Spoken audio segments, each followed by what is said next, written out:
तो आज हम लोग पढ़ने जा रहे हैं आज हम लोग पढ़ने जा रहे हैं सेल। ठीक है, बोर्ड सबको दिख रहा है? Yes sir. ठीक है, तो सेल पढ़ते हैं। कोई एक लोग बोलो सेल क्या होता है, जल्दी बोलो एक। सेल जो है सेल क्या है पहले चीज ये बताओ। इट इज, कॉपी कलम लेके बैठो। इट इज फंडामेंटल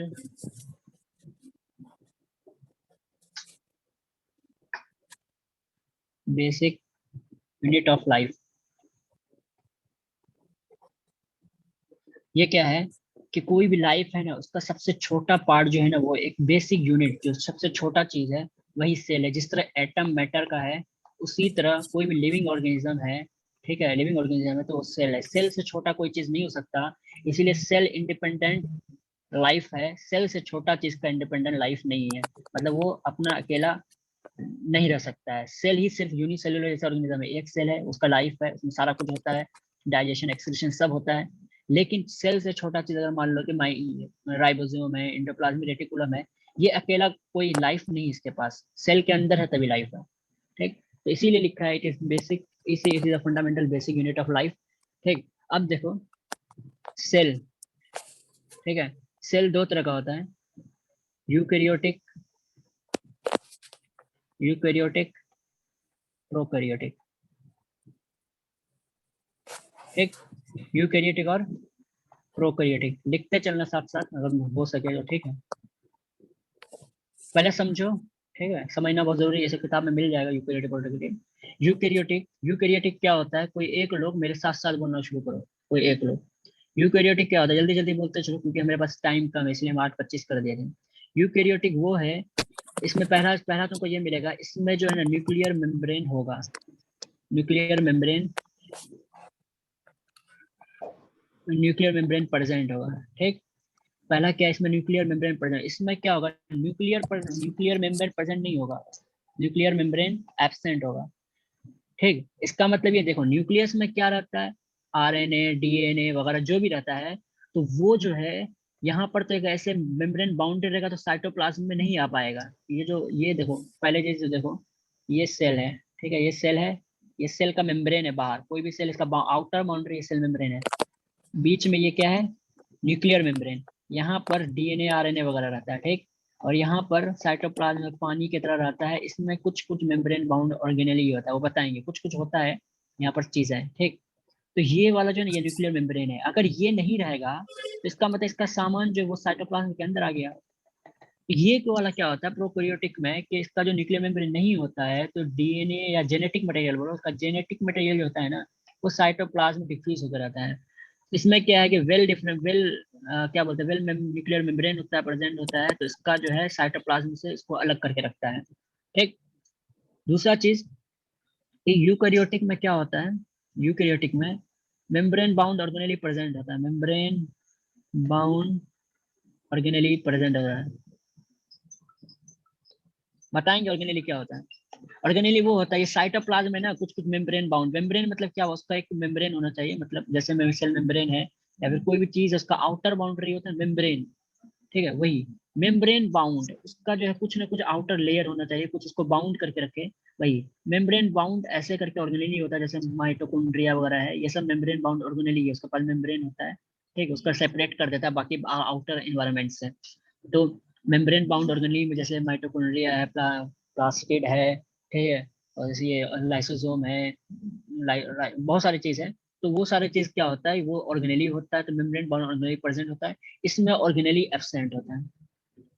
मैं बोला हूँ मेम्ब्रेन, लेकिन क्या होता है, राइबोसोम जो ना, राइबोसोम ये लिख लो, राइबोसोम ये नॉन मेम्ब्रेन बाउंड होता है। ये भी ऑर्गेनेली है लेकिन ये नॉन मेम्ब्रेन बाउंडेड होता है, इसके पास मेम्ब्रेन नहीं होता ये। तो लेकिन यही राइबोसोम प्रोकैरियोट्स में भी प्रेजेंट रहता है। तो बोलोगे ribosome present in both eukaryote and prokaryote. Okay, समझ में आ रहा है? किसी को कोई दिक्कत या कोई बोर हो रहे तो बोलना, मैं थोड़ा सा अलग अंदाज में पढ़ाऊंगा। ठीक, राइबोसोम दोनों में प्रेजेंट होता है, यूकैरियोट और प्रोकैरियोट, ये स्टेटमेंट लिखो। ठीक है, तो यूकैरियोट में देखो, यूकैरियोट में ना सबसे अच्छी चीज बताएंगे तुमको, बहुत इंपॉर्टेंट चीज बताएंगे, गौर करना, गौर से सुनो। कोई ये बताएगा कि सेल मेम्ब्रेन का इनफोल्डिंग को क्या बोलते हैं? अगर ऐसे सेल मेम्ब्रेन है, इनफोल्डिंग हो गया, कोई एक जल्दी बोलो इस वाले में। Sir vacuole. नहीं, सेल मेम्ब्रेन का इनफोल्डिंग को सीडोपोडिया सर। सीडो नहीं, गलत गलत गलत। कोई एक लोग बोलो। Cisternae sir. Vacuole, vacuole sir. नहीं नहीं सिस्टरने। ना,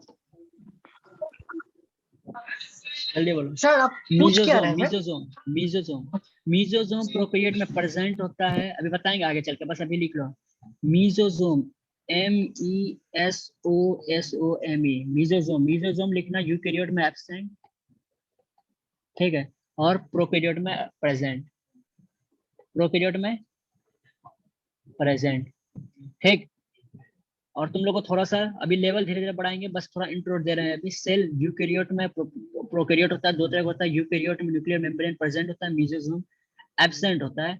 मेम्ब्रेन बाउंड ऑर्गेनेली प्रेजेंट होता है, और इसमें उल्टा लिख देना, प्रोकैरियोट में क्या बोलते हैं, न्यूक्लियर मेम्ब्रेन नहीं होगा, मीजोजोम प्रेजेंट होगा। मीजोजोम पे बहुत अच्छा क्वेश्चन आता है, बताएंगे अभी। मेम्ब्रेन बाउंड ऑर्गेनेली एब्सेंट होगा। राइबोसोम दोनों में प्रेजेंट होता है, ठीक। किसी को कोई दिक्कत? आगे चलते हैं। एक्चुअली क्या होता है, जितने भी लिविंग ऑर्गेनिज्म है ना, जितने भी लिविंग ऑर्गेनिज्म है, उसको 5 ग्रुप में बांट दिया गया है। क्या विटेकर नाम का साइंटिस्ट था, वो 5 ग्रुप में बांट दिया, ठीक। पहला ग्रुप है मोनेरा, 5 ग्रुप लिखो। मोनेरा, ये कोई नहीं बताएगा, हम बता रहे हैं। मोनेरा। दूसरा है प्रोटिस्टा, पंचा एनिमलिया प्लांट बॉल। तीसरा है फंजाई। एनिमलिया। ये 5 किंगडम इसी को बोलते हैं, किंगडम। पूरे ऑर्गेनिज्म को 5 किंगडम में बदल सर, दिया है, 5 किंगडम। विटिकर मोनेरा, क्या था sir? Protista, fungi, Plantae, Animalia. Sir विटिकर क्या था? हाँ हाँ, नाम तो साइंटिस्ट का नाम जरूरी नहीं है अभी तुम्हारे लिए, 11th में जरूरी है। Plantae Animalia. सर तीसरा क्या बोले सर? फंजाई, FUNGI, फंजाई, ठीक। मोनेरा ठीक। में किसको रखा? देखो, होता है ना कि इंसान का कैटेगरी कर दिए, कोई चोर है, कोई शरीफ है, कोई प्रोफेशन है, इस तरह से कोई एक ले लिया। मान लो कि हम गोरा क्या बोलते हैं, उसका कलर पे ले लिए, तो हम लोग क्या रखे, कोई गोरा है, कोई काला है, कोई लाल टाइप का है, कोई इस तरह का है। तो इसी तरह में क्या क्या किंगडम वाले जो मैं क्या क्या है, वो लोग जब पूरे ऑर्गेनिज्म को देखा, उसको 5 इसमें बांट दिया। किसी को मोनेरा में कर दिया, किसी को प्रोटिस्टा में कर दिया। लेकिन कैसे क्या, मोनेरा की एक खासियत बात है, जिसने यूनिसेल्यूलर, इसमें किसको रखा, यूनिसेल्यूलर प्लस प्रोकैरियोट्स को रख दिया। तो ये बताओ, कोई एग्जांपल बताओ जो यूनिसेल्यूलर हो प्लस प्रोकैरियोट्स हो। सर जैसे कि अमीबा। बैक्टीरिया, इसको क्या किसमें रखा, बैक्टीरिया में। बैक्टीरिया को किसमें रखा, यूनिसेल्यूलर प्रोकैरियोट में। बैक्टीरिया क्या है, यूनिसेल्यूलर है ना, प्लस प्रोकैरियोट भी है। प्रोटिस्टा, प्रोटिस्टा में ये क्या किया, यूनिसेल्यूलर को तो रखा, लेकिन प्लस यूकैरियोट कर दिया। फंजाई में को क्या किया, ये यहाँ पे, यहाँ से आगे मल्टी सेलुलर है, ये तीनों मल्टी सेलुलर, ठीक, प्लस यूकैरियोट है ये सब, ठीक। इसका जो फंजाई का एक चीज लिख सकते हो, इसका जो सेल वॉल जो बना हुआ था ना, cell wall composed of chitin. Chitin, very good, ठीक। इसमें जो है सेल वॉल होता है, इसमें भी सेल वॉल प्रेजेंट होता है। इसमें सेल वॉल जो होता है सेल्यूलोज का होता है। इसका अभी सब बताएंगे तुम लोग आराम से, बस हमारा गौर से सुनो, ठीक। प्लांटे, एनिमेलिया में सेल वॉल नहीं होता है।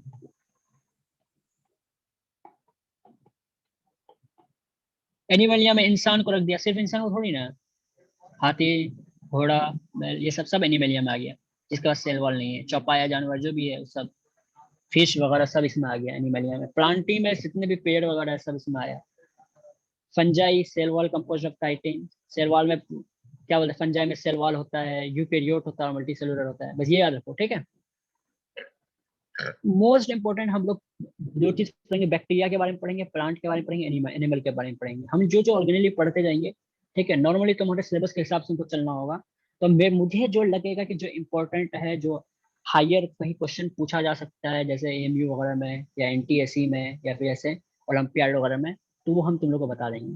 ठीक है, तुम्हारा क्योंकि ना हमेशा सब्जेक्ट रेस्ट्रिक्टेड चीज चलना होगा, क्योंकि तो अभी जो जो क्वेश्चन मेकर है ना, वो ये कोशिश करता है कि जो तुम्हारा सिलेबस में दिया हुआ है ना, उसी से सवाल किया जाए, उसी से ही थोड़ा अच्छे से पूछा जाए।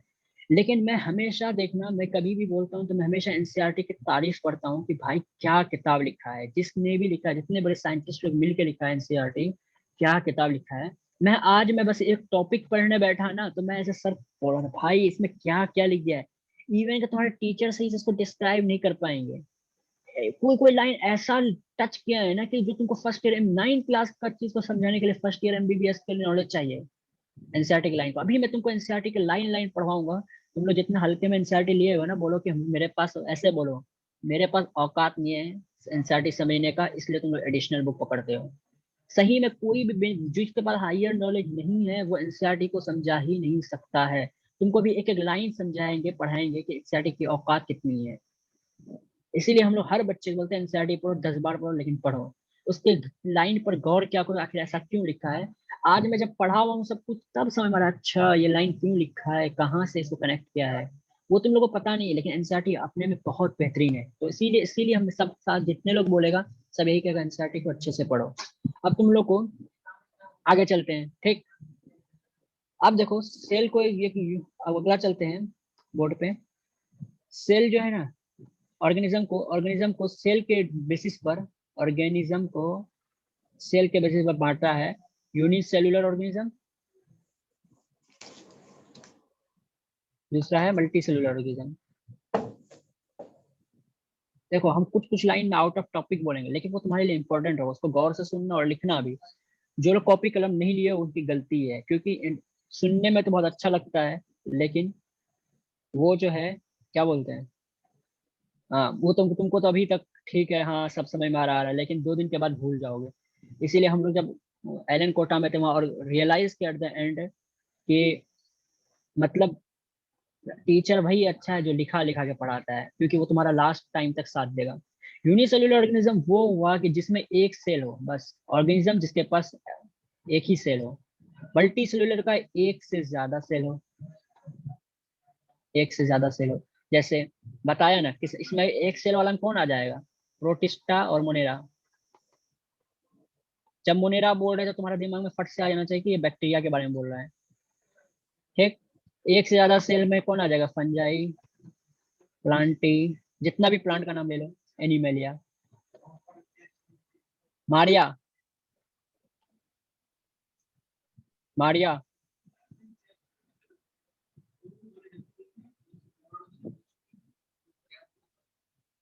ये सालिक कौन है, ये कोई और सालिक है क्या। सर एक ही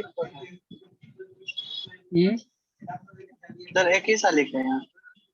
अच्छा मुझे लगा मेरे भाई को भांजी आई हुई।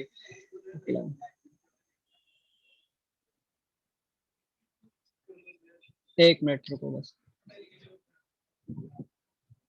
अच्छे से एक्सप्लेन करता हूँ। मैं उसमें इतना ही इंटरेस्टेड हूँ कि एनसीईआरटी का लाइन को ही पढ़ करके उसको ब्रॉड किया जाए। ठीक है, मैं इसी में इंटरेस्टेड हूँ। ठीक, तो देखो एक सेल है, एक सेल है, यूनिसेल्युलर को प्रोटिस्टा मोनेरा इसमें आएगा। जैसे ही मोनेरा को बोलना है तो तुम्हारे दिमाग में क्या आना चाहिए, क्या आना चाहिए, बैक्टीरिया।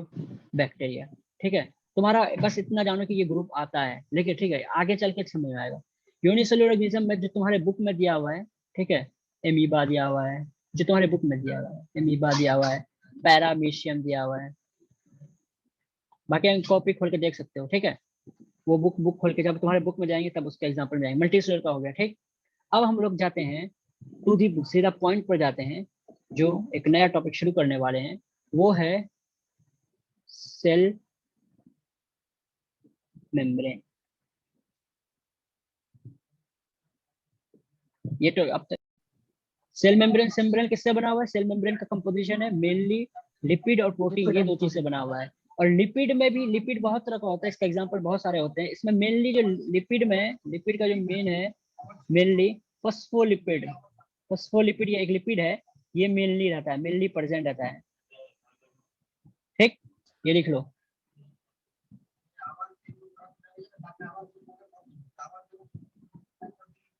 सर लिपिड और फैट सेम होता है क्या?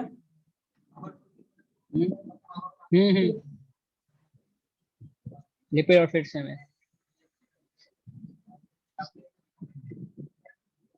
वो पीछे का थोड़ा सा छूट गया एक चीज, सेल के बारे में लिख लेना। सेल थ्योरी, ये बहुत इंपॉर्टेंट चीज है। सेल थ्योरी, सेल थ्योरी क्या है? हाँ, सैकलाइडेन और कौन दिया था? श्वान दिया था। ये सेल थ्योरी दिया था। इन्होंने कहा था कि सेल, इन्होंने मतलब एक, ये लोग क्या किया कि सेल एक थ्योरी दिया, लेकिन ये लोग इनकम्प्लीट दिया था। पूरा सेल थ्योरी ये है, ठीक है, all living organism are composed of cells and products of cells. ठीक, मतलब कि जितने भी ऑर्गेनिज्म है ना, वो सेल से बने हुए हैं और सेल के ही प्रोडक्ट से बने हुए हैं।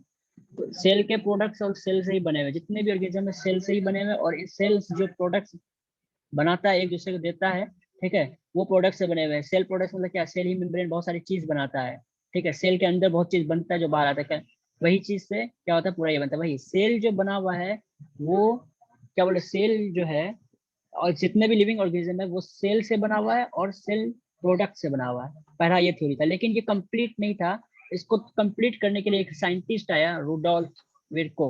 लिख लो ये, Rudolf, RUDOLF, Rudolf विर्को, VIRCHO Virchow. इन्होंने क्या कहा कि सेल जो है ना, सेल जो बनता है ना, सेल जो बनता है ना, वो प्री एग्जिस्टिंग सेल, मतलब पहले एक सेल रहता है, उससे दूसरा सेल बनता है। प्री एग्जिस्टिंग सेल से कोई भी सेल बनता है। ऑल सेल, लिखो, all cell arises from, all cell arises from pre existing cell. ये कौन दिया था? अब ये कंप्लीट हुआ। सिल श्वान और सेक्लाइडेन जो दिया था वो आधा ही हुआ था। सेल और सेल प्रोडक्ट से पूरे लिविंग ऑर्गेनिज्म बनता है। फिर रुडोल्फ विर्को आया, उन्होंने कहा नहीं, सेल जो है ना, जितने भी सेल है वो प्री एग्जिस्टिंग सेल से बनता है। किससे? प्री एग्जिस्टिंग सेल से बनता है। ओके, वीडियो तुम्हारा दिख रहा है हम लोग का, मेरा? ओके, ठीक है। ये सेल थ्योरी दिया हुआ है। किसी कोई दिक्कत यहाँ पे? Cell theory. अब एक मॉडल दिया था। देखो, कोई भी चीज होता है, कोई भी चीज बना रहा हो तो पहले तुमको एक मॉडल देना पड़ता है कि सेल कैसा दिखता है, नहीं दिखता है, ऐसा कुछ, ठीक। ये एक मॉडल देता है, ठीक। तो अच्छा, सेल का मॉडल नहीं दिया था एक्चुअली। हाँ, सेल मेम्ब्रेन का एक मॉडल दिया था, ठीक है। सेल मेम्ब्रेन का मॉडल वो सेल मेम्ब्रेन बताएंगे तुमको। अभी ये सेल का मॉडल का बात नहीं है, ठीक।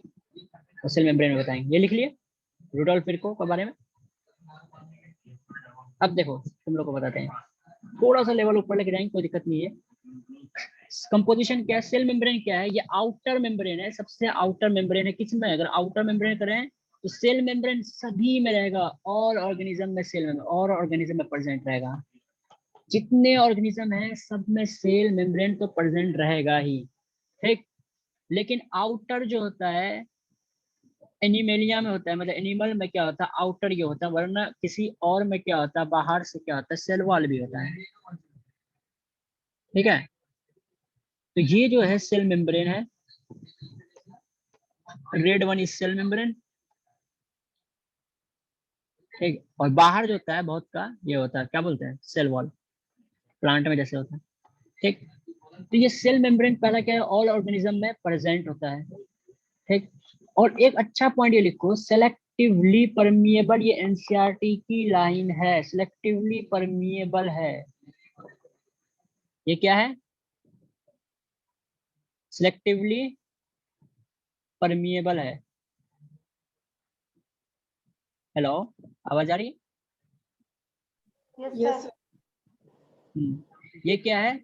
सिलेक्टिवली परमिएबल है। सिलेक्टिवली परमिएबल, ये एनसीईआरटी की लाइन है, समझो। सिलेक्टिवली परमिएबल क्यों बोला? परमिएबल का मतलब सामान आगे आर पार कितना हो रहा है, एक तरफ से दूसरी तरफ कितना जा रहा है। परमिएबल का मतलब यही है। सिलेक्टिवली परमिएबल मतलब वो हर चीज को आने जाने नहीं देगा, उसके लिए जो बेनिफिट है उसको आने देगा, उसके लिए जो बेनिफिट नहीं है उसको आने नहीं देगा। उसको माइक्रोब वगैरह को आने नहीं देगा कि हमारा सेल को डैमेज करे, ठीक है। लेकिन जो उनके फायदे के लिए है, पानी वगैरह है, जो भी उनके न्यूट्रिएंट्स वगैरह है, उस सेल के अंदर जा रहा है ना, तो वो उसको ले रहा है, एक्सेप्ट कर रहा है। तो यही सिलेक्टिवली परमिएबल मतलब हुआ। वो पसंद करेगा, ये चीज मुझे लेना है तो लेगा, नहीं तो नहीं लेगा। सेल वॉल क्या है? फ्रीली परमिएबल है, उसको कोई मतलब नहीं क्या है, जो भी रहेगा सब अंदर ठोस लेगा। समझ रहे हो? तो परमेबल सिलेक्टिवली परमेबल का मतलब समझे?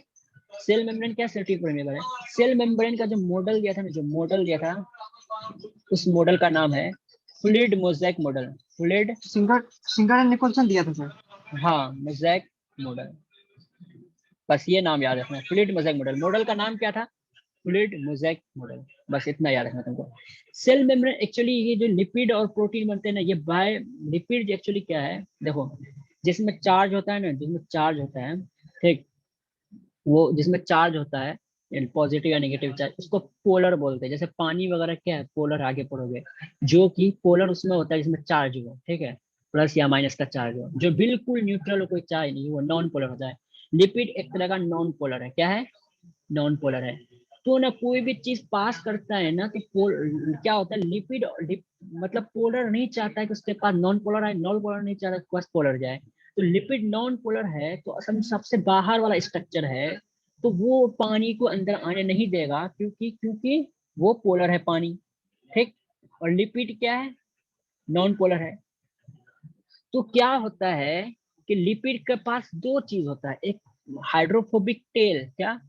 Hydrophobic tell. ये सब बस सुन के छोड़ दो, बस कभी लगे कि याद है तो जिसको मतलब हजम हो रहा तो करो। हाइड्रोफोबिक, हाइड्रोफोबिक, हाइड्रो मतलब पानी, फोबिक मतलब डर। हाइड्रोफोबिक, हाइड्रो मतलब पानी, फोबिक मतलब डर। इसके पास जो होता है, एक वाटर लविंग भी होता है, एक वाटर से डरने वाला। हाइड्रोफोबिक टेल का मतलब, उसका टेल जो है ना नॉन पोलर है, वो नहीं चाहेगा, वो हमेशा पानी से दूर रहना चाहेगा। हाइड्रोफोबिक, फोबिक मतलब डर, हाइड्रो मतलब पानी। तो वो हाइड्रोफोबिक टेल होता है, उसको वो हमेशा दूर रहना चाहता है। तो इसीलिए वो क्या होता है, वो ये जो लिपिड मेम्ब्रेन का स्ट्रक्चर बनाएंगे, तो लिपिड उसमें ऐसे ऐसे रहेगा। ऐसे ऐसे क्यों रहता है? इधर टेल रहेगा, ताकि पानी अगर इसका एनवायरमेंट में इधर है, इधर पानी है, तो वो क्या हो, इससे दूर रहे। इधर इधर हेड रहेगा, इधर टेल रहेगा। इधर पोलर है ना, पोलर पोलर के साइड रहना चाहेगा, ठीक। नॉन पोलर वो दूर रहता है। अब नीचे क्या था, बाई लेयर होता है। लिपिड एक्चुअली बाई लेयर होता है, दो लेयर में रहता है नीचे। और एक सेल मेम्ब्रेन ऐसा रहेगा ना, इसका टेल इधर रहेगा, मतलब टेल टेल दोनों एक तरफ रहता है, ऐसे ऐसे। तो क्या होता है, अंदर जो साइटोप्लाज्म के अंदर पानी है, वो इधर से पानी के दूर रहेगा। बाहर जो पानी है, उसका टेल बाहर रहेगा। तो हाइड्रोफोबिक टेल होता है, जो हमेशा पानी से दूर रहना चाहता है। इसीलिए क्या होता है, सेल मेम्ब्रेन में इतनी पानी नॉर्मली नहीं जा पाता है, क्योंकि अंदर क्या है, हाइड्रोफोबिक टेल है, जो कि नॉन पोलर है। तो जो कि नॉन पोलर है, और पानी क्या है, पोलर है। पोलर नॉन पोलर एक तरफ नहीं आना चाहता है, समझे? तो इसीलिए क्या होता है, इस सेल मेम्ब्रेन में ना, अभी हम लोग पढ़ेंगे ना, अभी हम लोग को माइक्रो में सिर्फ सेल मेम्ब्रेन ही पढ़ने में हालत खराब हो जाती है, इतनी सारी चीज है। सेल मेम्ब्रेन का देखो, सेल मेम्ब्रेन के बाद ऐसे ऐसे करके प्रोटीन होता है, ठीक, जो क्या काम करता है, ट्रांसपोर्ट का काम करता है, कि इधर का सामान को इधर लेके जाए। क्यों ट्रांसपोर्ट करना पड़ता है? जैसे पानी को ही, H2O को, वो नॉर्मली ऐसे नहीं जाएगा। क्यों? उसका बीच में क्या है, हाइड्रोफोबिक टेल है, जो पानी से दूर रखेगा, रहना चाहेगा। वो दूर पानी को अंदर आने ही नहीं देगा। तो इसीलिए उसको खत्म करने के लिए क्या होता है, एक टनल टाइप का एक होता है ना, पाइप, पाइप जैसा ऐसे प्रोटीन होता है।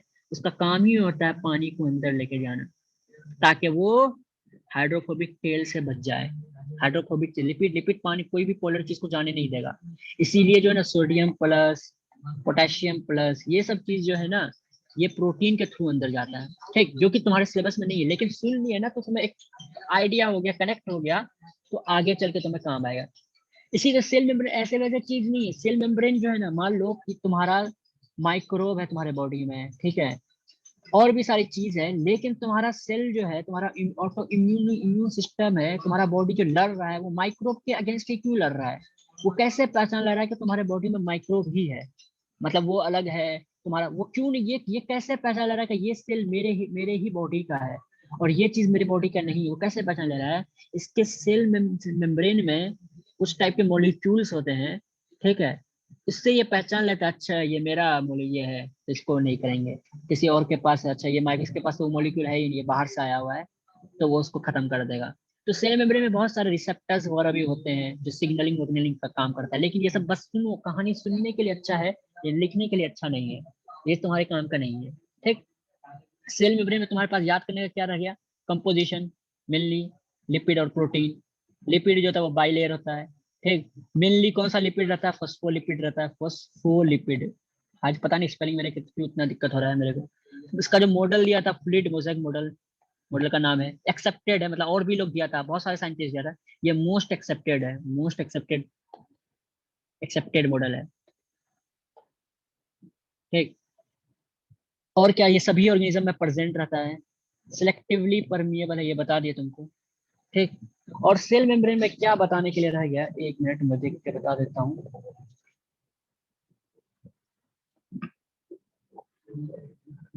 ठीक है, मेरे ख्याल से तुम्हारे अभी एनसीईआरटी देखेंगे, अगर कुछ छूटा है तो एनसीईआरटी क्लियर करेंगे। ओके, किसी को कोई डाउट है वो पूछना,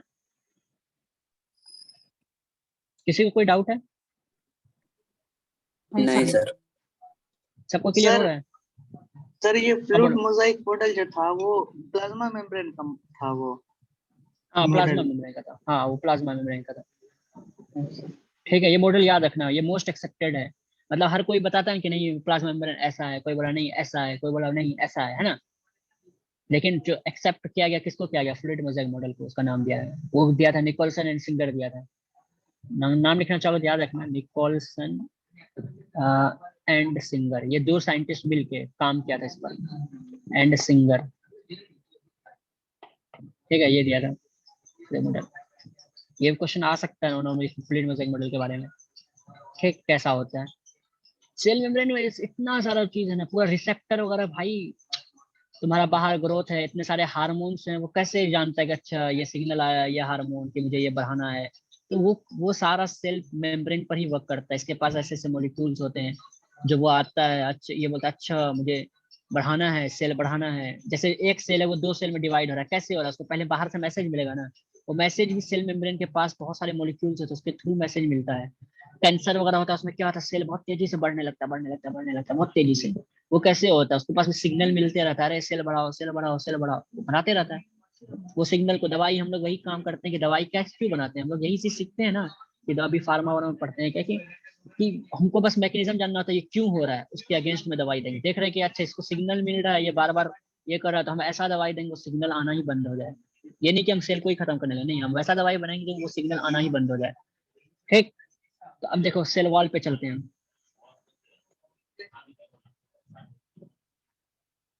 सेल वॉल, ठीक, कहाँ कहाँ रहेगा? प्लांट में होगा, मोनेरा मतलब बैक्टीरिया में होगा,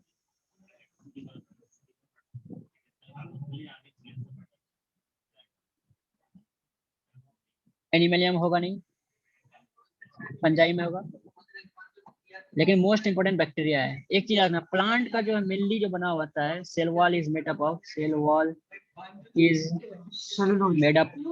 made up of cellulose.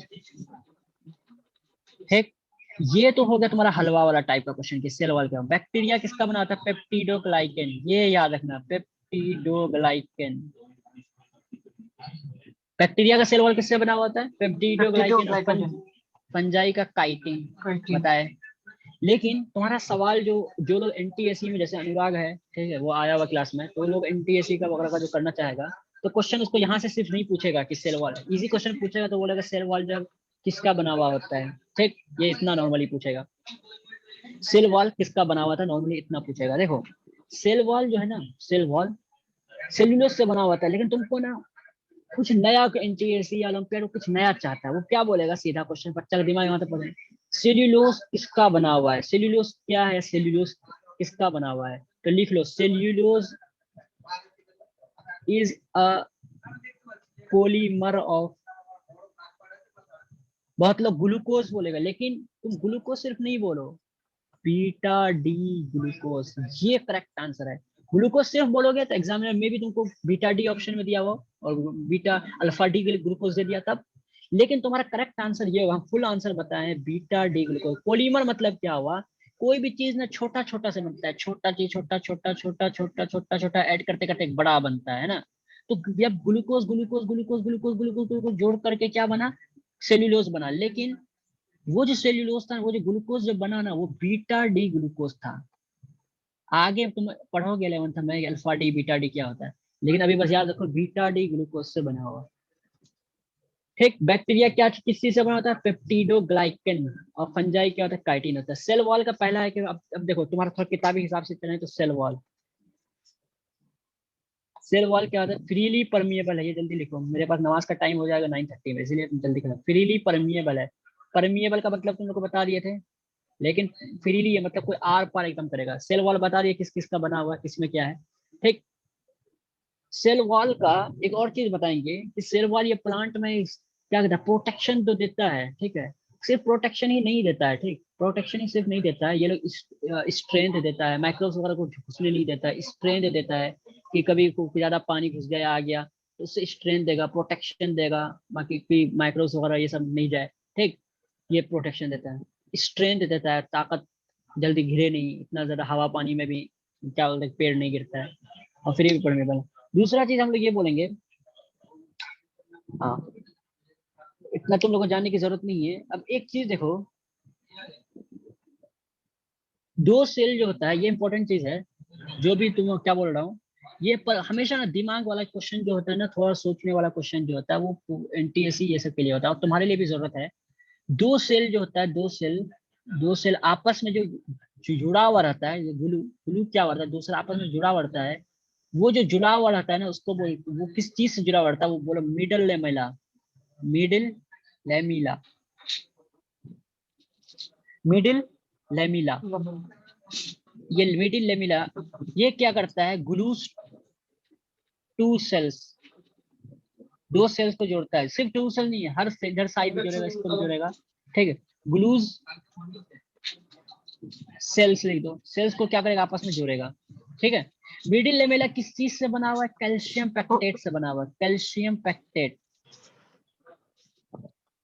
Elon का जो मॉड्यूल है वो नहीं पढ़ोगे तो ज्यादा अच्छा, मैंने पढ़ के देख लिया, उसमें फालतू फालतू से बहुत चीज दिया हुआ है, विदाउट टीचर नहीं कर पाओगे, बहुत चीज 11 का हाई लेगा, बेकार है वो। ठीक है, बस मैंने देखा एक बार खोल करके एलन का मॉड्यूल नाइन्थ का, लेकिन स्टूडेंट के लिए वो सही नहीं है। मिडिल लेमेला किससे बना हुआ है? कैल्शियम पैक्टेट से। लिख लो, कंपोज्ड ऑफ। दो सेल जो क्या होता है आपस में जो जुड़ा हुआ रहता है आसपास, वो कैल्शियम पैक्टेट से जुड़ा हुआ रहता है। ओके, एक सवाल है अनुराग से। अनुराग,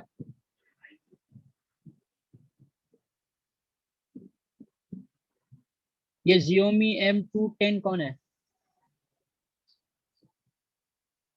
अपना नाम रीनेम पे अपना पार्टिसिपेंट में जाकर अपना नाम चेंज करो। सर कैल्शियम के मतलब बात क्या लिखे हैं? Pectate, PACTAT, pectate. तो पैक्टेट मतलब क्या हुआ? इसके बारे में तो मेरे को भी नहीं पता, बस मेरे को इतना ही पता है कैल्शियम पैक्टेट है, जो सही बात है। ये दो दो सेल को जोड़ के रखता है, ठीक है। अनुराग,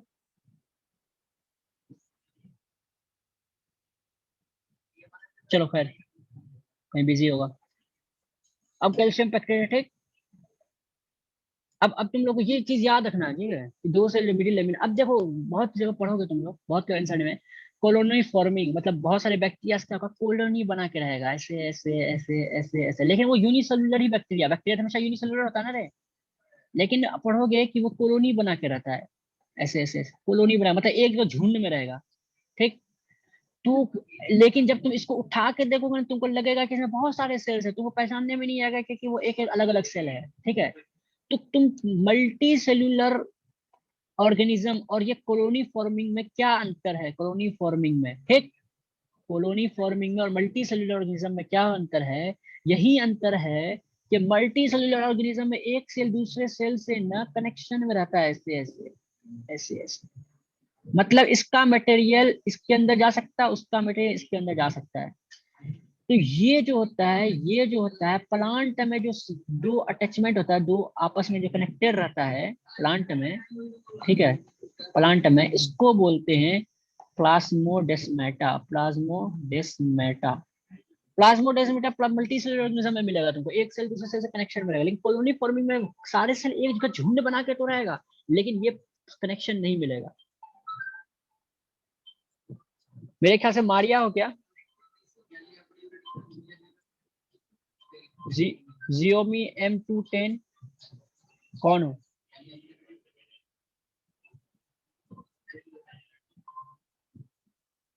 ओके खैर, किसको सर, किसी सर का एक कोई बार क्वेश्चन? सर प्लाज्मोडेस्माटा एक बार थोड़ा एक्सप्लेन करिए आप थोड़ा। देखो, कॉलोनी फॉर्मिंग बहुत एक वर्ड आता है जो तुम्हारे वर्ड में शायद एनसीईआरटी में अभी तक नहीं आया। कॉलोनी फॉर्मिंग, कॉलोनी फॉर्मिंग का मतलब बैक्टीरिया, बहुत सारी चीजें होता है ना, बैक्टीरिया और अलगी वगैरह, वो लोग झुंड में रहता है। कभी कभी कोई कोई ऑर्गेनिज्म होता है हमेशा तुमको अकेला नहीं मिलेगा, वो झुंड में रहेगा। ठीक है, तो तुमको उसको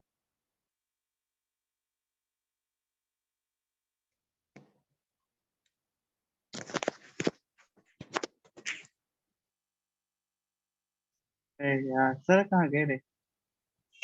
क्या कह रहे साली, कौन है रे Xiaomi 101 K7 पता AI? नहीं यार। चलो इंटरेस्टेड लोग हैं पढ़ने में। नहीं नहीं, मेरा क्वेश्चन का आंसर दो ना, 1 के बाद 2 क्यों आता है यार? एग्जैक्टली रशीद भाई तो पूछना पड़ेगा। क्या हुआ, अपने आप लीव हो गया था। Hello, sir. Yes sir. क्या हुआ? हाँ बोलो। वो अपने आप सर लीव ये हो गया, तुम लोग कनेक्टेड थे क्या? हाँ यस सर। पता नहीं अपने आप लीव क्यों हुआ। ओके, चलते हैं। आप प्लाज्मोडेस्माटा पूछ रहे थे। जी सर जी। तो प्लाज्मोडेस्माटा देखो, कॉलोनी फॉर्मिंग बना हुआ है, मतलब कि दो सेल आपस में जुड़ा हुआ रहेगा। मतलब कॉलोनी फॉर्मिंग में बहुत सारे बैक्टीरिया वगैरह होता है, क्या होता है आपस में झुंड झुंड बना के रहता है। ठीक है, जब तुम उसको उठाओगे ना तो तुमको लगेगा ये मल्टी सेलुलर ऑर्गेनिज्म है, क्योंकि एक से ज्यादा सेल है। लेकिन ना डिफरेंस क्या रहेगा मल्टी सेलुलर ऑर्गेनिज्म में? मल्टी सेलुलर ऑर्गेनिज्म में एक से दूसरे सेल से कनेक्शन में रहता है। इसका मटेरियल बहुत सारा प्रोटीन ऐसा बनाएगा जो इसके पास जाएगा, इसका प्रोटीन इसके पास जाएगा, ऐसा होगा। ठीक है, एक जैसे दूसरे दे जाएगा। मल्टी ऑर्गेनिज्म है, मल्टी सेलुलर ऑर्गेनिज्म है। यूनिक कॉलोनी फॉर्मिंग में यूनिसेलुलर ऑर्गेनिज्म होता है, एक ही सेल होता है। लेकिन ये प्लाज्मोडेस्माटा वगैरह नहीं पाया जाएगा। यही पहचानने का तरीका है कि तुमको मल्टी सेलुलर ऑर्गेनिज्म में एक सेल दूसरे सेल कनेक्शन में रहेगा प्लाज्मोडेस्माटा से, जो इसका सामान इसके अंदर, उसका सामान इसके अंदर जाएगा। लेकिन कॉलोनी फॉर्मिंग में सब लोग झुंड में तो रहेगा, लेकिन ये कनेक्शन नहीं रहेगा कि इसका सेल के साथ उसका इसमें जाए, उसका इसका जाए, इसके साथ जाए, ऐसा नहीं रहेगा। ओके, ठीक है। Yes sir yes sir. Okay, अब चलते हैं हम। सेल वॉल हो गया। आ, और क्या रह गया बताने के लिए? सर अब न्यूक्लियस। हम लोग, एक मिनट, अब बता रहे हैं। अब अगला चलते हैं हम लोग साइटोप्लाज्म में। ठीक है, साइटोप्लाज्म लास्ट टॉपिक है, इसके बाद हम एनसीईआरटी खोलेंगे और तुमको एक एक लाइन, उसमें ज्यादा टाइम लगेगा समझाने में। साइटोप्लाज्म क्या है? देखो, सेल मेम्ब्रेन हुआ ये। ओके, और ये न्यूक्लियर मेम्ब्रेन हुआ। तो इनके बीच में जो ये फ्लूइड वाला पार्ट होता है ना, यहाँ पे फ्लूइड होता है मैक्सिमम साइटोप्लाज्म में, फ्लूइड वगैरह होता है, ये है साइटोप्लाज्म। ठीक ठीक, ये क्या होता है? ये फ्लूइड वगैरह है। इसमें क्या है? तो फ्लूइड वगैरह होता है। यहाँ पर मेम्ब्रेन बाउंड ऑर्गेनेली होता है, ऐसे माइटोकॉन्ड्रिया, प्लाज्मिड, लाइसोसोम, बहुत सारी चीज मिलेगा तुमको। ठीक, ये क्या होता है? एंडोप्लाज्मिक रेटिकुलम, ये सब क्या होता है? साइटोप्लाज्म में प्रेजेंट होता है। साइटोप्लाज्म में बेस लाइन लिखो। It is the main Arena of metabolism की बेस लाइन भी समझाएंगे तुमको। लिखो ये,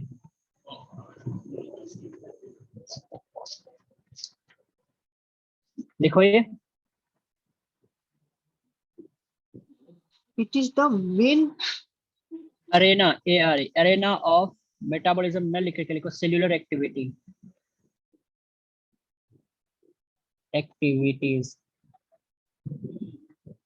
सर डेफिनेशन है इन क्या? बोथ नहीं नहीं, बोथ प्लांट एंड एनिमल। अभी लिखो ना, बताते हैं। And animals.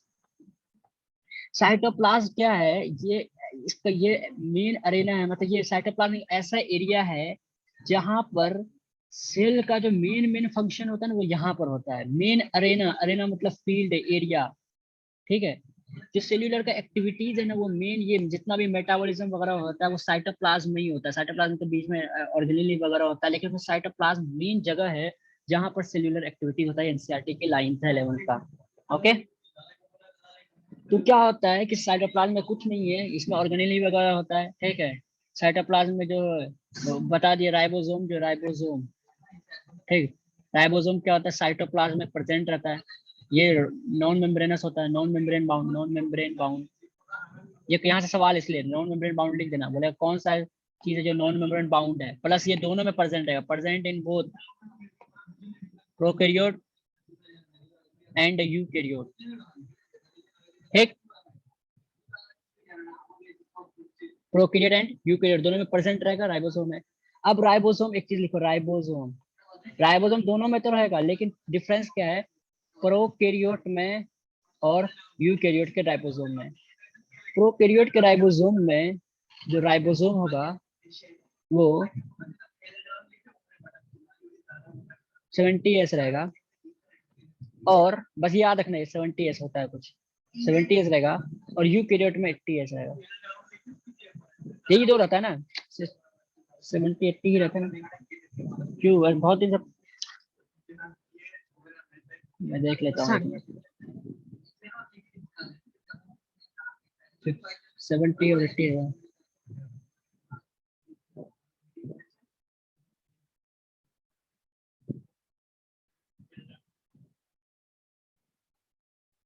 सही है, मैं भी सोच रहा हूँ, भूल क्यों रहा हूँ। प्रोकैरियोट में 70S आता है, यूकैरियोट में 80S आता है, यही डिफरेंस है। ठीक, लेकिन यूकैरियोट में चूंकि ऑर्गेनेली है, राइबोसोम और भी कुछ ऑर्गेनेली के अंदर प्रेजेंट रहता है। क्या बोल रहा हूँ मैं, राइबोसोम कुछ ऑर्गेनेली के अंदर प्रेजेंट रहता है। लिखो, ribosome present with in 2 organelle. 2 organelle के अंदर क्या होता है, राइबोसोम प्रेजेंट होता है। एक है तुम्हारा क्लोरोप्लास्ट, दूसरा है माइटोकॉन्ड्रिया। ये 2 जगह कहाँ है जो ये रहता है, और एक ऑर्गेनेली के सरफेस पर रहता है endoplasmic reticulum, on the surface of endoplasmic reticulum. एक एंडोप्लाज्मिक रेटिकुलम के सरफेस में रहता है राइबोसोम, 2 ये सरफेस पे रहता है। देखो एंडोप्लाज्मिक रेटिकुलम इसलिए बोलते हैं smooth endoplasmic reticulum, rough endoplasmic reticulum. Rough क्यों बोल रहा है, क्योंकि एंडोप्लाज्म वहां पर क्या होता है, राइबोसोम रहता है, इसलिए रफ बोलते हैं। एंडोप्लाज्मिक रेटिकुलम का 2 तरह का होता है, स्मूथ और रफ। क्लोरोप्लास्ट और माइटोकॉन्ड्रिया के अंदर भी राइबोसोम होता है, और राइबोसोम, ठीक है, ये चीज मिलेगा। बस आज का टॉपिक इतना ही था। आंसर, अच्छा एक और टॉपिक देखते हैं, ऑस्मोसिस और डिफ्यूजन। किसी को समझने में दिक्कत आ रही तो बोलो ना यार, ना शांत शांत रहो तो कैसे होगा। नहीं सर, नहीं सर। सबको समझ में आ रहा है? हाँ सर, मजा आ रहा है कि नहीं आ रहा है, या बोर हो रहा है, ये बोलो।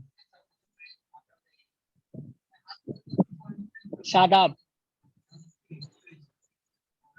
Yes sir. ऑस्मोसिस और डिफ्यूजन में कोई बताओ, ऑस्मोसिस क्या होता है, तुम ये बोलो।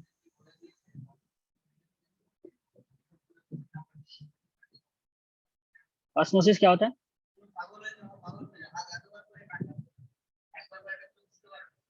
और डिफ्यूजन, चलो बताते हैं। डिफ्यूजन देखो, डिफ्यूजन का समझाते हैं। कोई भी तुम लोग क्या करते हो, परफ्यूम, कोई भी परफ्यूम मारते हो अपने शर्ट पे, तो यहाँ एक बंदा है खड़ा, वो अपना इसमें परफ्यूम मार रहा है, तो यहाँ का जो बंदा होगा उसको क्या होता है, ये क्या बोलते हैं, वो चीज क्या होता है, इसको उसका सेंट जो होता है, स्मेल जो होता है, ठीक है, वो इसको भी आता है।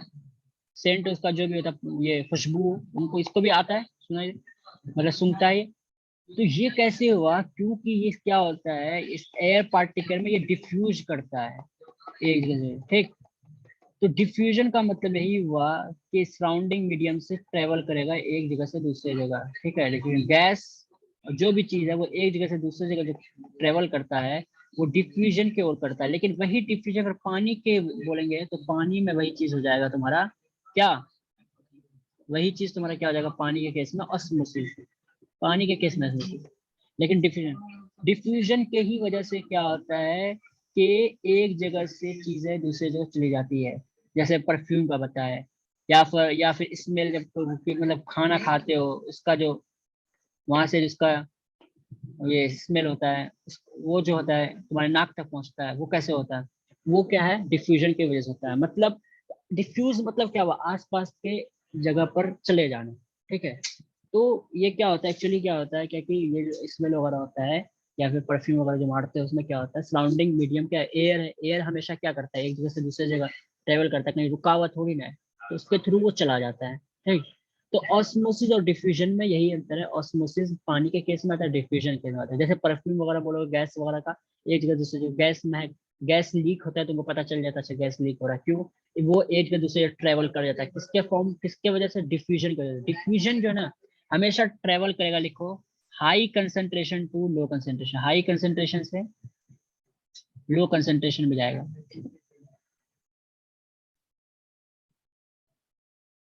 सही बोल रहा हूँ ना? अब ये दिक्कत है क्या कि तुम किसके रेस्पेक्ट में बोल रहे हो, हाई कंसंट्रेशन लो कंसंट्रेशन। जो मटेरियल है ना, जो जैसे परफ्यूम वगैरह है, ठीक, जहां पर परफ्यूम वगैरह होगा वहां तो परफ्यूम का कंसंट्रेशन हाई होगा, तो वहां से वो लो कंसंट्रेशन की जाएगा, high concentration to low concentration में, high concentration to low concentration. पहली चीज कि बच्चे को यही समझ में आता है कंसंट्रेशन है क्या। कंसंट्रेशन का मतलब है कि अगर पहला उसका कंपैरिजन है, एक लीटर में,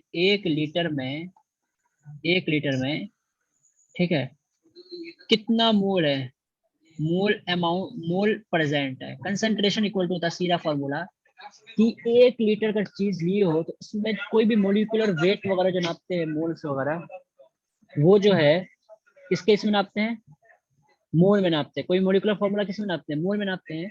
तो एक जैसे केजी वेजी होता है ना, तो लेकिन केजी वगैरह बड़े सामान के नापते हैं, लेकिन कार्बन हाइड्रोजन ऑक्सीजन ये सब किसमें है, मोल के फॉर्म में देखेंगे, है ना।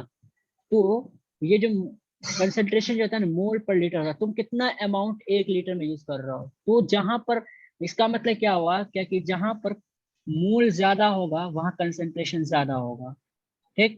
जहां पर अगर गैस यहाँ पर दिए हो तो इधर गैस बिल्कुल नहीं है, तो इधर नहीं है इधर है, तो यहाँ पर कंसंट्रेशन गैस का ज्यादा है, वो इधर मूव करेगा लो की तरफ। लेकिन डिफ्यूजन का मेन है ऑस्मोसिस, मेरा मेन टॉपिक है ऑस्मोसिस। जब यही डिफ्यूजन वाटर की बारी आती है तो ऑस्मोसिस रहता है। ऑस्मोसिस का तीन ये है कि मान लो चीनी डाल रहे हो, ठीक, तुम कितना चीनी डाल रहे हो पर लीटर पे, वही कंसंट्रेशन है, ठीक।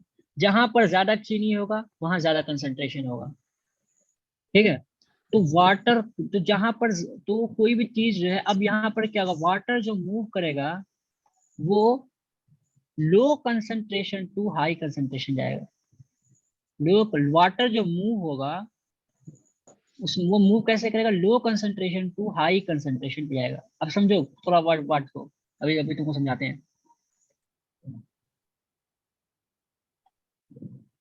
कंसंट्रेशन का दो तरीका, एक तो तुम पानी के टर्म में बोल, मैं लेकिन मैं सॉल्वेंट के बारे में बोल रहा हूँ, सॉल्वेंट के टर्म में बोल रहा हूँ। लो कंसंट्रेशन का मतलब क्या हुआ, वहां सॉल्वेंट कम है, हाँ कि नहीं। ये जो मोल है जो बोल रहे हैं सॉल्वेंट, सॉरी सॉल्वेंट तो ये हुआ वाटर हुआ, सॉल्यूट के बारे में बोल रहा हूँ, ठीक, सॉल्यूट के टर्म में बोल रहा हूँ। मोल पर लीटर होता है ना, तो सॉल्वेंट चीनी तुम कितना डाल रहे हो, जहां चीनी ज्यादा होगा वहां कंसंट्रेशन ज्यादा होगा, हाँ।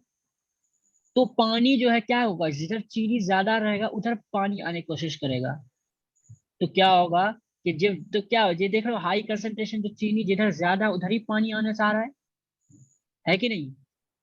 तो क्या बोलोगे, हाई कंसंट्रेशन की तरफ आ रहा है ना, तो लो कंसंट्रेशन हाई कंसंट्रेशन। या फिर वाटर के टर्म में बोलोगे तो वाटर के टर्म में वाटर का जो कंसंट्रेशन जहां ज्यादा होगा, वाटर का कंसंट्रेशन जहां ज्यादा होगा वहां से कम की तरफ जाएगा। किसी को समझ में नहीं आ रहा, ऐसा है क्या, बोलो तो थोड़ा मैं समझाता हूँ फिर से अच्छे से डायग्राम बना के।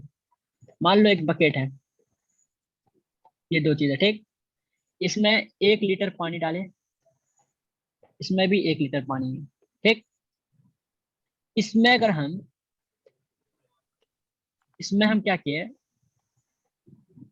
चीनी डाल रहे हैं, मान लो ½ kg, इसमें हम क्या किए, चीनी डाले, ½ kg मतलब 500 ग्राम, 250 ग्राम, ठीक। तो पहले ये बताओ कंसंट्रेशन किसमें ज्यादा है।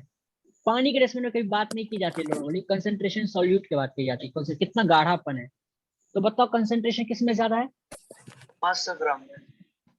500 ग्राम चीनी जिसमें है वो क्या है, कंसंट्रेशन का ज्यादा है। और जिसमें 250 का कंसंट्रेशन कम है, तो क्या होगा, वो क्या चाहेगा कि हम कंसंट्रेशन बराबर करें। क्या चाहेगा, क्या चाहेगा बोलो? वो कंसंट्रेशन बराबर करना चाहेगा। कोई भी मटेरियल एनवायरनमेंट के साथ ना कंसंट्रेशन बराबर करना चाहता है। यही वजह है कि तुम परफ्यूम यहाँ मारते हो तो इधर कंसंट्रेशन बढ़ गया, उधर बिल्कुल भी परफ्यूम नहीं है, तो ये परफ्यूम डिफ्यूज होगा ताकि कंसंट्रेशन बराबर हो। ये नेचर है, नेचर का रूल है, ठीक। तो वही, तो यहाँ पर क्या होगा, जिसमें कंसंट्रेशन ज्यादा है वो चाहेगा कि हम अपना कंसंट्रेशन कम करें। मतलब अगर इसके इसमें कनेक्शन कर दें, इसके साथ अगर कनेक्ट कर दें, सॉरी सॉरी, अगर हम इसके साथ कनेक्ट कर दें,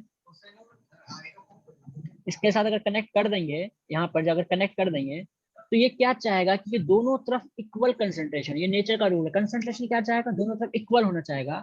तो एक चीज याद रखो कि कभी सेल वगैरह के अंदर जो है ना, सेल की नॉर्मली बात है, सेल वगैरह में सॉल्यूट, मतलब सॉल्यूट जो है वो पास नहीं करता है, पानी ही पास कर सकता है। तो बताओ कि पानी किससे किधर जाएगा ज्यादा, इक्वल। पहला रूल तो ये कि हमको कंसंट्रेशन क्या करना है, इक्वल करना है। तो पानी किधर से जाना चाहेगा इक्वल करने के लिए, क्योंकि चीनी वीनी तो तुम बाहर निकाल नहीं सकते सेल के अंदर से, वो मॉलिक्यूल है, मॉलिक्यूल इतना आसानी से पार नहीं होता है, ठीक है। तो वो क्या करना चाहेगा कि वो जो सेल के अंदर जो भी मॉलिक्यूल है वो थोड़ी ना प्रोटीन वगैरह थोड़ी निकालना चाहेगा, वो तो पानी को इजी बाहर निकाल सकता है ना। यही बोल रहा हूँ कि यहाँ पर पानी किधर मूव करना चाहेगा, ये बताओ किधर से किधर। अगर ये ए है, ये बी है, तो बताओ बी से ए की तरफ या ए की बी की तरफ, ए से बी की तरफ? सर बी से ए की तरफ आएगा, ए बी बी से से ए की तरफ आएगा सर। बी से ए की तरफ आएगा, क्योंकि इसका कंसंट्रेशन मतलब यहाँ पर चीनी ज्यादा है, यहाँ ये इस चीनी के रेस्पेक्ट में पानी यहाँ कम है, इसका मतलब है ना, चीनी के रेस्पेक्ट में पानी कम है यहाँ, यस हाँ सर, कि नहीं? तो वो यस क्या सर। करेगा, इधर से पानी जाएगा ताकि बराबरी करे। देखो कंसंट्रेशन, अगर कंसंट्रेशन यहाँ ज्यादा है, हेलो, कंसंट्रेशन जहाँ ज्यादा है, मतलब कंसंट्रेशन ज्यादा मतलब वहां पर चीनी ज्यादा है, तो उसके पास दो ही तरीका है। देखो कंसंट्रेशन इक्वल टू होता है mole by mole by mole by mole per litre, volume volume volume की बात करते हैं, मोल पर लीटर होता है उसका। वो एक ही काम कर सकता है कि अगर मान लो 1 लीटर सिर्फ देख रहे हो तो एक आएगा और यहाँ मोल रहेगा, ठीक। तो वो एक ही काम कर सकता है, वो अगर क्या कर सकता है, या तो कंसंट्रेशन यहाँ ज्यादा है ना, तो इक्वल करने के लिए इसको कंसंट्रेशन कम करना पड़ेगा, कम कराना पड़ेगा। कम कराने के लिए क्या करेंगे हम, इसमें इसका कंसंट्रेशन क्या करें, या तो हम पानी बढ़ा देंगे, हाँ कि नहीं? अरे डिनोमिनेटर अगर बढ़ेगा, डिनोमिनेटर बढ़ेगा तो वैल्यू कम होगा ना, जोया यस सर। बताओ कि अगर डिनोमिनेटर बढ़ेगा तो वैल्यू कम होगा कि ज्यादा होगा? कम होगा सर। कम होगा। तो यहाँ पर मोल पर वॉल्यूम, ये फॉर्मूला था कंसंट्रेशन का, मोल बाय वॉल्यूम। अगर यहाँ पर कंसंट्रेशन ज्यादा है तो हमको वॉल्यूम कंसंट्रेशन कम कराना है, तो हम क्या करेंगे, डिनोमीटर को ही बढ़ा, पानी ही मेरे पास ऑप्शन है वॉल्यूम ही चेंज करने का, हम क्या करेंगे, डिनोमीटर बढ़ा देंगे, हाँ या नहीं? Yes sir. तो वही चीज है कि सीधा यह याद रखो कि जहां कंसंट्रेशन, याद रखो जहां कंसंट्रे 1 लीटर में देख लिए, पर लीटर की बात करते हैं, जहां देख लिए 1 लीटर में कितना ग्राम आ रहा है, इधर 1 लीटर में 250 है, इधर 1 लीटर में 500, मतलब ये ज्यादा गाढ़ा है, जिसमें ज्यादा मटेरियल वो ज्यादा गाढ़ा है। तो क्या करेगा कि गाढ़ा गाढ़ा दोनों तरफ इक्वल होना चाहिए। तो जिधर पानी ज्यादा है ना चीनी के रेस्पेक्ट में, या फिर सॉल्मोल के रेस्पेक्ट, मतलब जो भी चीज डालो उसके रेस्पेक्ट में पानी जहाँ ज्यादा है, तो वहां से ज्यादा पानी से कम पानी की तरफ जाने की कोशिश करेगा, हाँ कि नहीं? Yes sir. Yes sir. किसको समझ में नहीं आया, एक बार फिर से बोलो। ये चीज समझ में आया कि लो कंसंट्रेशन वाटर जो मूव, मैं बोल रहा हूँ वाटर जो मूव करेगा वो low concentration to higher concentration की जाते जाएगा। ये लाइन समझ में आया? Yes sir. बताओ कैसे समझ आया जोया, क्या सर? कैसे समझ में आया बताओ? वाटर लो कंसंट्रेशन हाई कंसंट्रेशन कैसे जाएगा? हाई सर कंसंट्रेशन का मतलब ऐसे समझो तुम लोग अपना देहाती लैंग्वेज में, गाढ़ा, ठीक, कम गाढ़ा से ज्यादा गाढ़ा की तरफ जाएगा ताकि वो गाढ़ा बराबर हो जाए। अगर तुम क्या कर रहे हो, शोरबा ज्यादा हो जाता है तो तुम पानी निकालने की कोशिश कर रहे हो, मतलब देखोगे खाना बनाते हो, ठीक है, कभी शोरबा ज्यादा हो जाता है तो तुम आग लगा करके क्या करते हो, इवेपरेट कराते हो पानी को, ठीक है, सब्जी से ज्यादा पानी पड़ गया तो इवेपरेट कराते हो। मतलब क्या हुआ, तुम पानी वहां कम करा रहे हो ताकि ज्यादा गाढ़ा हो। तो जो लो कंसंट्रेशन है, जो कम गाढ़ा है, वहां से पानी निकालना होगा ताकि उसका गाढ़ा बढ़ जाए, गाढ़ापन। और जो हायर कंसंट्रेशन है, थोड़ा सा पानी डाल देंगे ताकि वो कम हो जाए, थोड़ा बढ़ जाए, इक्वल आ जाए। ठीक, कॉन्सेप्ट क्लियर है? Yes sir. Yes sir. ठीक है, एक सवाल पूछ के देख ही लेते हैं। ये दोनों मान लो ऐसे ऐसे कनेक्टेड है, ठीक। एक इसमें 5 लीटर पानी है, कितना है, 5 लीटर पानी है, ठीक है। इसमें 10 लीटर पानी है, ओके यस सर। ओके।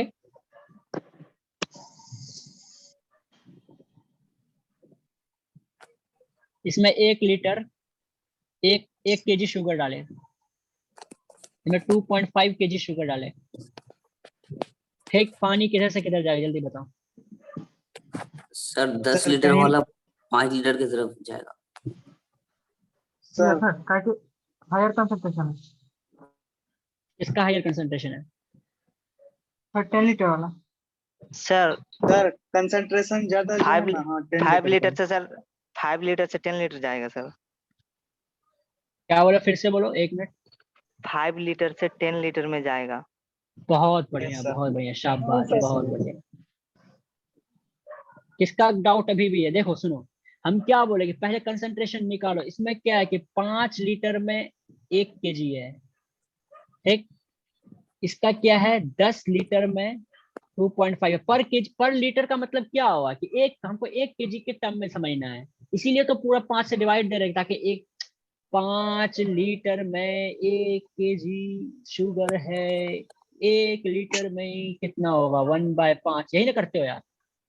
वही मतलब 1 लीटर हमको चेक करना होता है हमेशा, पर लीटर तभी से बोल रहे हैं कंसंट्रेशन पर लीटर, ठीक। और इसमें क्या है, 2.5/10 है ना, हाँ कि नहीं? Yes sir. यस और नो।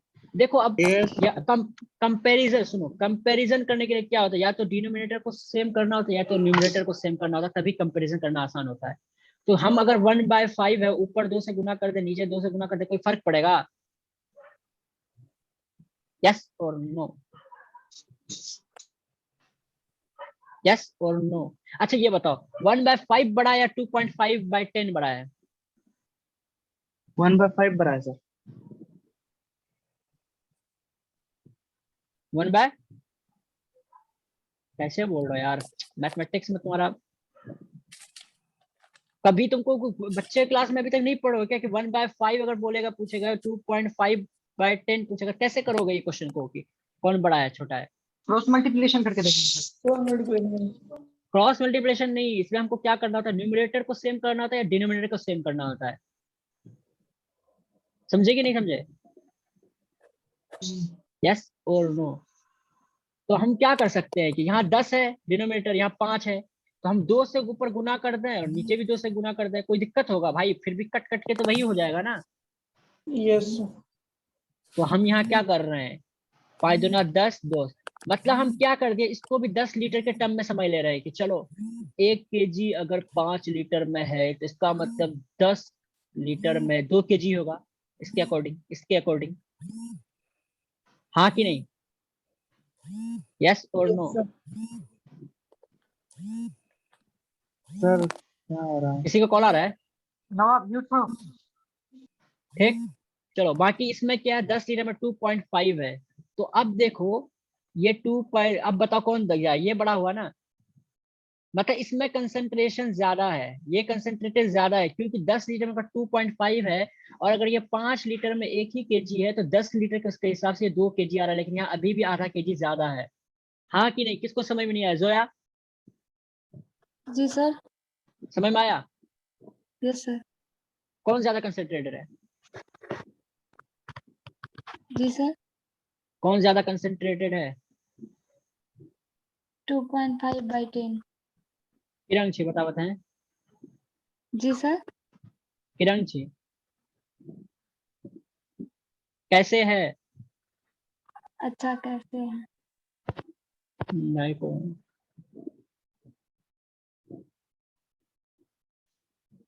क्या तुम लोग घूम गए क्या?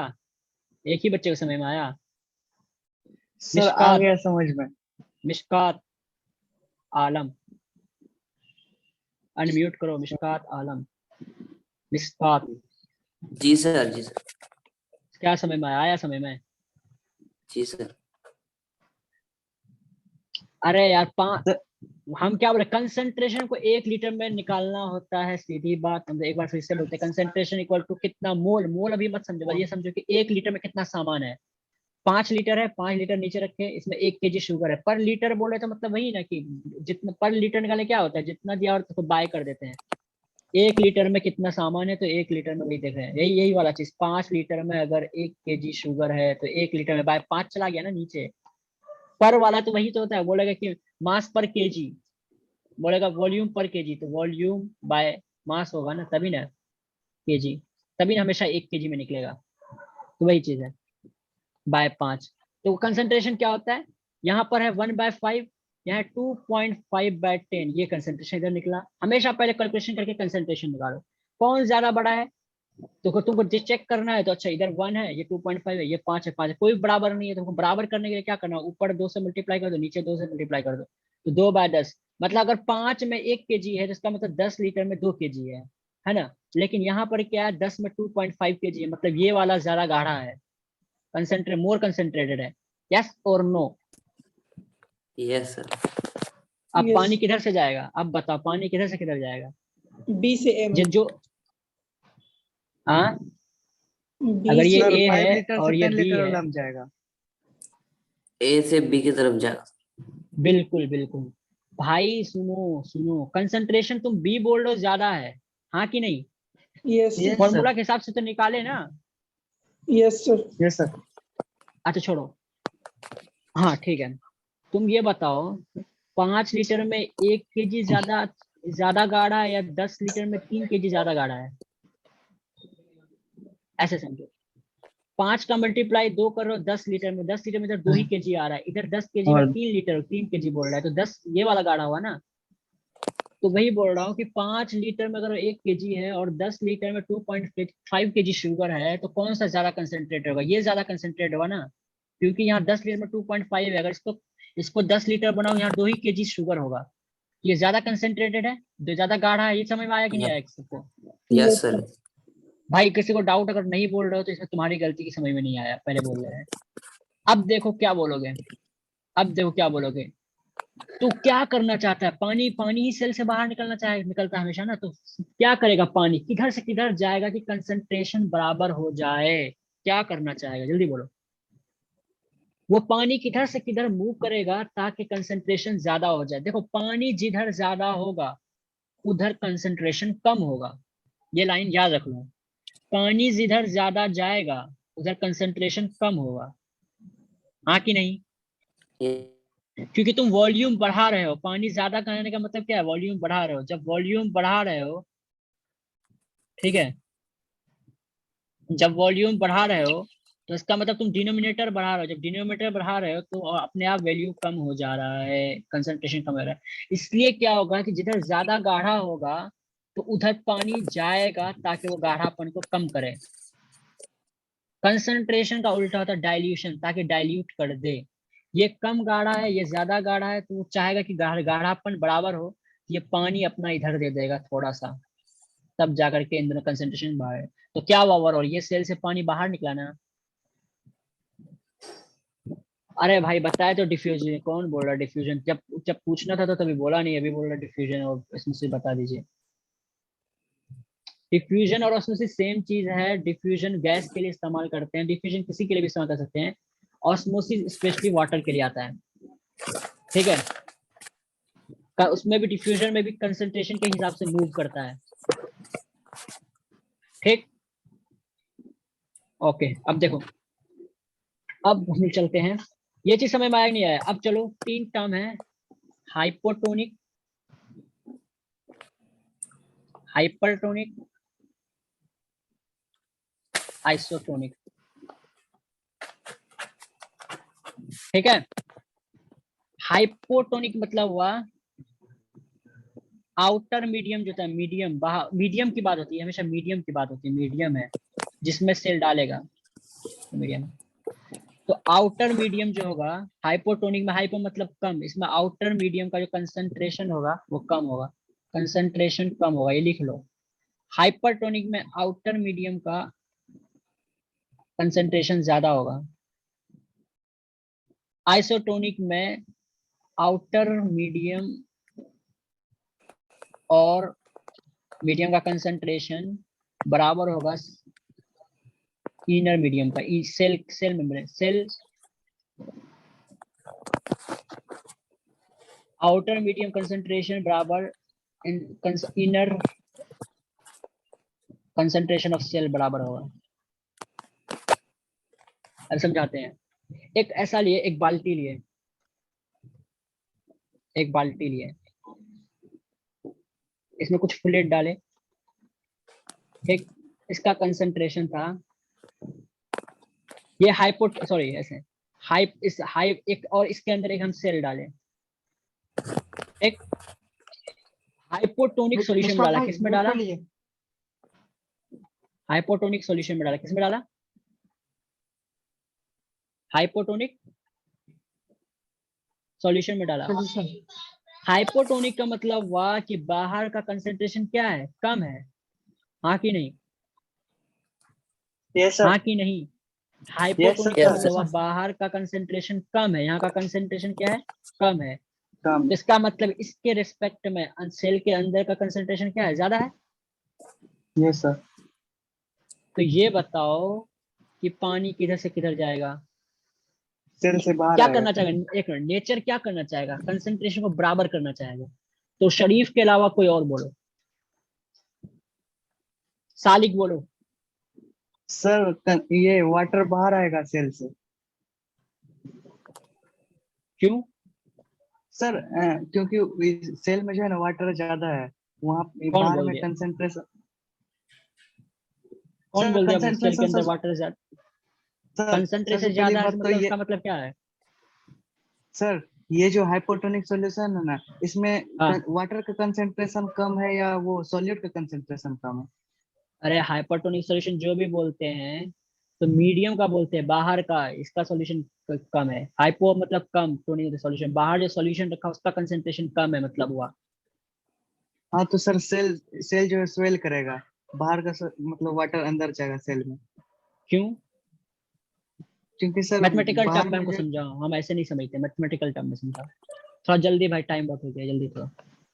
क्योंकि सर बाहर में जो है ना कंसंट्रेशन कम है, तो फिर इसका मतलब कंसंट्रेशन का मतलब कम है, तो मतलब इसका मतलब क्या हुआ, क्या चीज ज्यादा है वहाँ?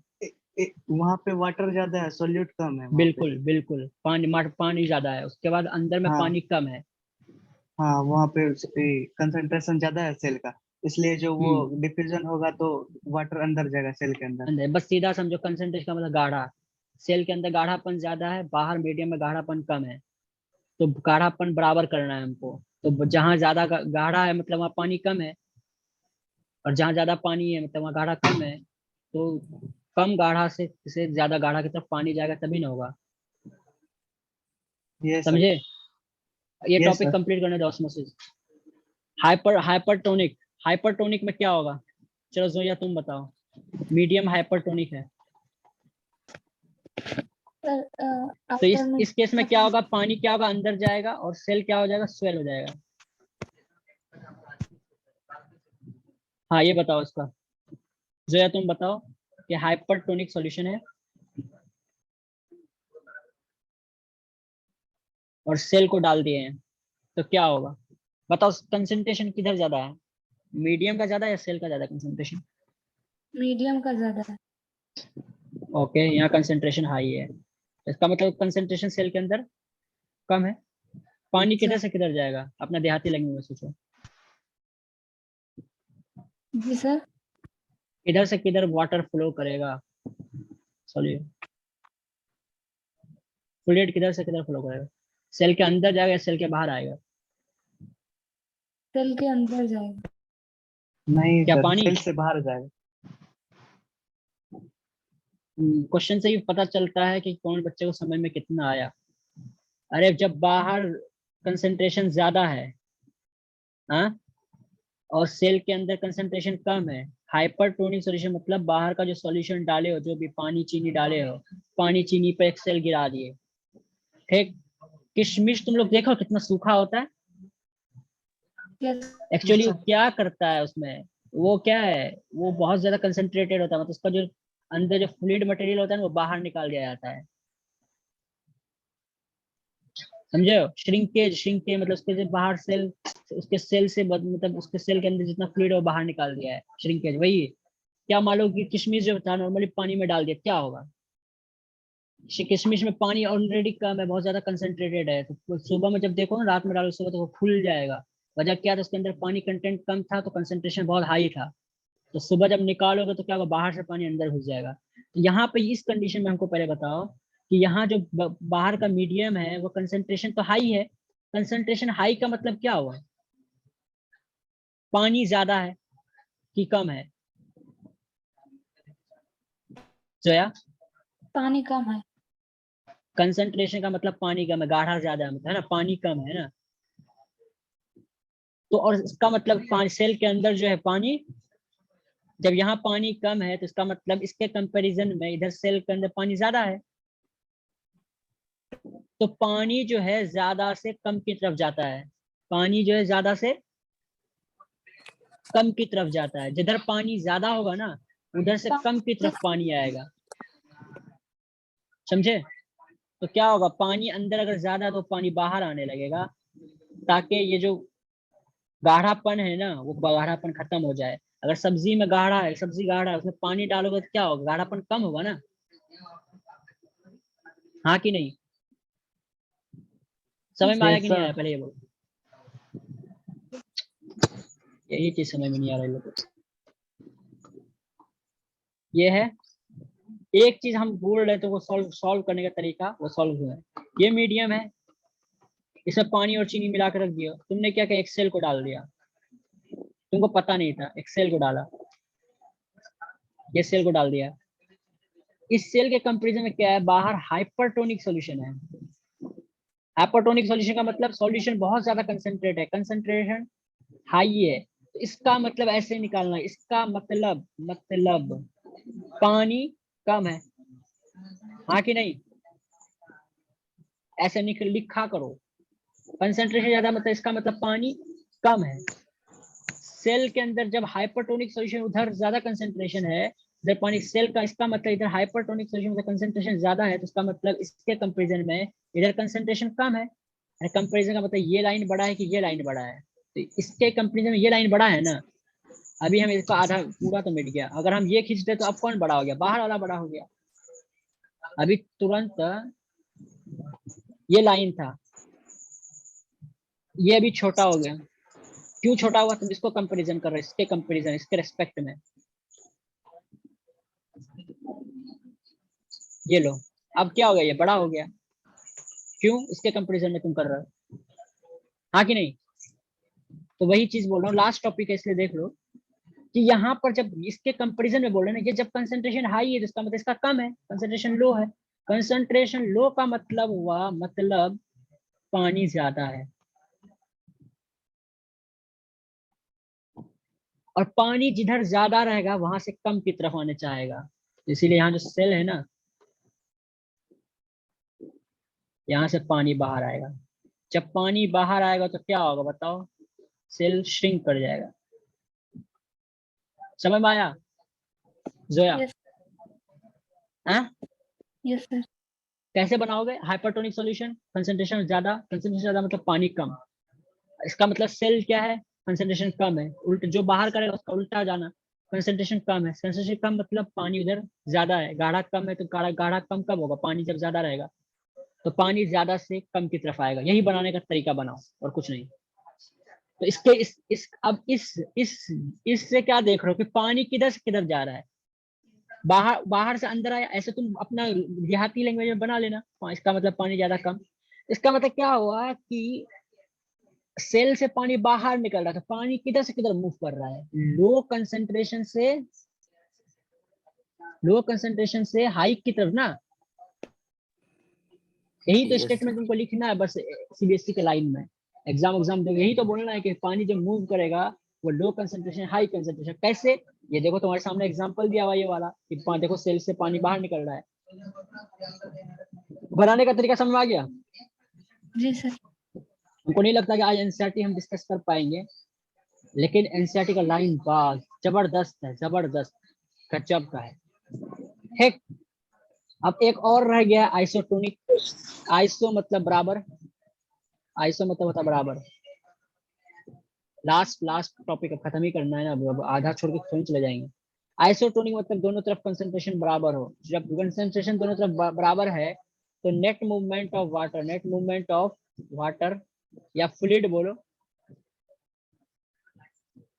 इक्वल टू 0 होगा। ये लिख लो।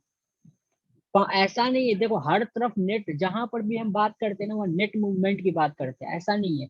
इसमें क्या होगा, इस केस में ये दो, अगर ये अगर मीडियम है और यहाँ सेल, इसका मतलब क्या हुआ, जितना पानी जाएगा उतना बाहर आ जाएगा। ठीक, नेट मूवमेंट जितना जाएगा उतना बाहर आएगा, लेकिन नेट मूवमेंट की बात हमेशा करते हैं। यहाँ पर अगर ये मीडियम है, ये मीडियम है, यहाँ अगर ऐसे सेल है, इस केस में क्या होगा, अगर हाइपोटोनिक है, हाइपोटोनिक मतलब कंसंट्रेशन कम है, कंसंट्रेशन मतलब पानी ज्यादा है, तो बाहर से अंदर जाएगा, बाहर भी आएगा लेकिन कम आएगा, उससे ज्यादा अंदर जाएगा। ये मतलब होता है। नेट की बात करते हैं, नेट फाइनल आइसोटोनिक कंप्लीट। ठीक है, यहाँ तक तुम्हारा कंप्लीट हो गया है। नेक्स्ट क्लास हम लोग लेंगे। ठीक है, किसी को कोई डाउट है? आइसोटोनिक किसी को समझ क्या समझ में आया? ये ऑस्मोसिस समझ में आया? मेन टॉपिक तो इसमें ऑस्मोसिस था। हाँ सर आ गया। मजा आया कि नहीं आया क्लास में, पहले ये बोलो। Yes sir. अच्छा, तुम्हारा धीरे धीरे पार्टिसिपेंट कम हो रहा है। खैर, और सुनो, तुम लोग में जो रेगुलर रहोगे, ठीक है, आज कौन कौन प्रेजेंट था, नाम बोल देना एक बार।